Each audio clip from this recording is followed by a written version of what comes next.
नमस्कार, मैं रचना शर्मा चढ़दी कला डैम टीवी देख रहे सभी दर्शकों का स्वागत करती हूं। आप देख रहे हैं हरियाणा के विशेष समाचार। हरियाणा के मुख्यमंत्री मनोहर लाल ने कहा है कि पिछले 8.25 वर्षों में नई सोच और नए विजन के साथ व्यवस्था परिवर्तन कर राज्य सरकार ने प्रदेशवासियों में नई उम्मीद जगाने का काम किया है। सरकार ने हर व्यक्ति के उत्थान व कल्याण पर ध्यान केंद्रित किया है, जिसके परिणाम स्वरूप प्रदेश में ईज ऑफ लिविंग और हैप्पीनेस इंडेक्स का ग्राफ निरंतर ऊपर उठ रहा है। मुख्यमंत्री ने नागरिकों का आह्वान किया कि इस गणतंत्र दिवस पर सभी समृद्ध सांस्कृतिक परंपराओं और उच्च नैतिक मूल्यों पर चलते हुए राष्ट्रीय एकता और अखंडता को और अक्षुण्ण रखने और देश व प्रदेश की सुरक्षा और सुख समृद्धि के लिए एकजुट होकर काम करने का संकल्प लें। मुख्यमंत्री मनोहर लाल ने आज गुरुवार को यमुनानगर के जगाधरी में 74वें गणतंत्र दिवस के अवसर पर आयोजित समारोह में राष्ट्रीय ध्वज फहराने के बाद उपस्थित जनसमूह को संबोधित किया। सबसे पहले मुख्यमंत्री ने वीर शहीदी स्मारक पर माल्यार्पण कर शहीदों को श्रद्धांजलि अर्पित की। उन्होंने हरियाणा पुलिस, महिला पुलिस टुकड़ी, होमगार्ड, एनसीसी बटालियन और स्काउट्स इत्यादि की टुकड़ियों से परेड का निरीक्षण किया। अपने संबोधन में उन्होंने कहा कि आज का दिन हमारे देश के इतिहास में वह महान दिन है जब हमने दुनिया के सबसे बड़े गणतंत्र भारत के नागरिक होने का गौरव पाया। आज के दिन 73 साल पहले हमारे देश में गणतंत्र का नया सूरज उगा। उन्होंने नागरिकों से अपील की कि समाज के कल्याण में भागीदार बने और यह संकल्प लें कि मैं जिसका पात्र हूं वही लूंगा। मेरा जो हक है वह मुझे मिलना चाहिए, लेकिन जिसका मैं पात्र नहीं हूं वह मुझे नहीं चाहिए। मुख्यमंत्री ने कहा कि राज्य सरकार ने प्रशासन में मानव हस्तक्षेप को न्यूनतम करने के लिए आईटी का बड़े पैमाने पर प्रयोग किया है। इसी का नतीजा है कि आज सरकारी सेवाएं, योजनाएं और अन्य लाभ लोगों को उनके घर द्वार पर ही मिलने लगे हैं। उन्होंने कहा कि हमारी सरकार को अक्सर पोर्टल की सरकार कहा जाता है। मुझे पोर्टल की सरकार पर गर्व है, क्योंकि पोर्टल के माध्यम से ही समाज के हर वर्ग के लोगों को सरल व पारदर्शी ढंग से सरकारी सेवाओं व योजनाओं का लाभ मिल रहा है। मुख्यमंत्री मनोहर लाल ने कहा कि पोर्टल की बदौलत ही प्रधानमंत्री नरेंद्र मोदी की एक राष्ट्र एक राशन कार्ड की सोच साकार हुई है और हरियाणा में बीपीएल परिवारों को ऑनलाइन राशन कार्ड देने की सुविधा शुरू की गई है। आज 26 जनवरी अपना यह 74वां गणतंत्र दिवस हम लोग मना रहे हैं। अपने इस गणतंत्र दिवस व बसंत पंचमी के उत्सव के पावन अवसर पर मैं आपको सबको बहुत बहुत बधाई और बहुत बहुत शुभकामनाएं देता हूं। आज का दिन हमारे देश के इतिहास का एक बहुत बड़ा महान दिन ऐसा रहा है। हमने दुनिया के सबसे बड़े गणतंत्र भारत के नागरिक होने का गौरव पाया है। आज के दिन 73 साल पहले हमने देश में गणतंत्र का नया सूर्य उगते हुए देखा था। तब से एक स्वतंत्र गणतंत्र इस रूप में भारतवर्ष आगे बढ़ रहा है। भाइयों बहनों, 26 जनवरी केवल एक राष्ट्रीय पर्व ही नहीं है, बल्कि एक राष्ट्रीय अनुष्ठान है, एक राष्ट्रीय बहुत बड़ा गौरव का यह दिन है, जिसमें सैकड़ों हजारों लोगों ने अपने आहुति दी और आज भी अपना योगदान दे रहे हैं। 26 जनवरी 1950 को गणतंत्र बनने में लगभग 2.5 साल पहले हमने गुलामी की बेड़ियां काटकर स्वतंत्रता की हवा में सांस ली थी। इसलिए गणतंत्र दिवस से आजादी के आंदोलन की अनेकों यादें आज जुड़ी हुई हैं। इस अवसर पर मैं उन सब अमर शहीदों, स्वतंत्रता सेनानियों को नमन करता हूं, जिनके महान त्याग और बलिदानों से हमने ये आजादी और स्वराज्य का बहुमूल्य उपहार लिया।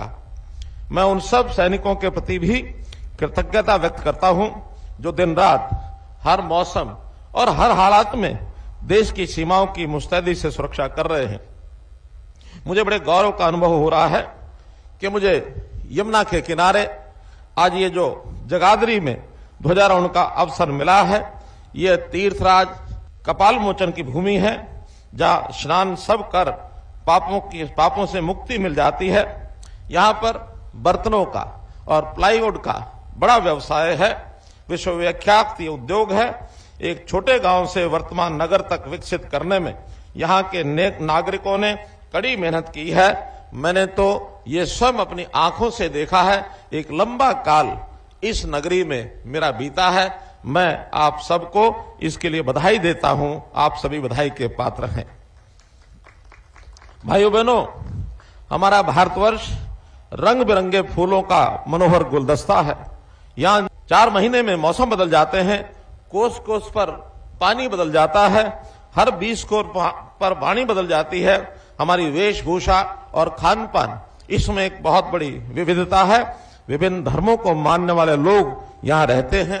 इन सब विविधताओं से भरे देश के लिए संविधान निर्माताओं ने बड़ी सूझबूझ से हमारा संविधान बनाया, जिसने देश को एक सूत्र में पिरो कर रखा है लगातार पिछले 75 वर्षों से, और अपने अपने देश को इसी संविधान के अनुरूप चल करके आगे बढ़ा रहे हैं। हमारा संविधान लोकतंत्र का पावन ग्रंथ है।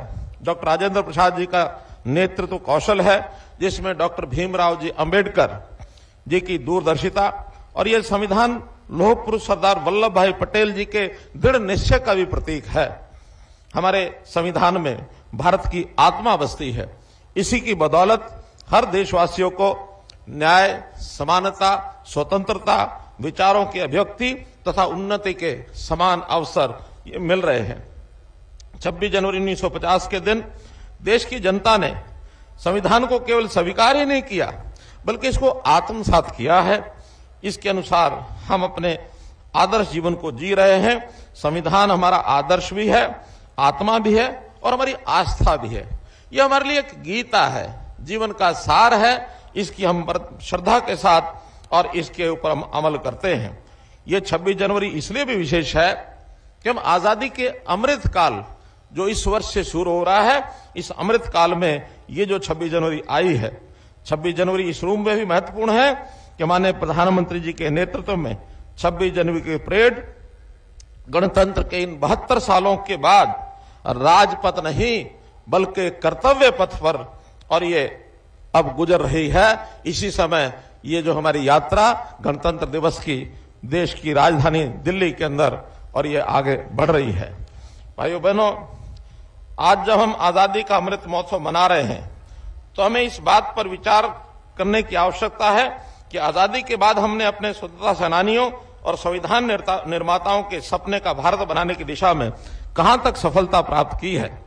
प्रधानमंत्री श्री नरेंद्र मोदी जी के ओजस्वी और दूरदर्शी नेतृत्व में आज हम उनके सपनों का भारत बनाने की ओर दृढ़ता से आगे बढ़ रहे हैं। लोगों की आशाएं और आकांक्षाएं फलीभूत हो रही हैं।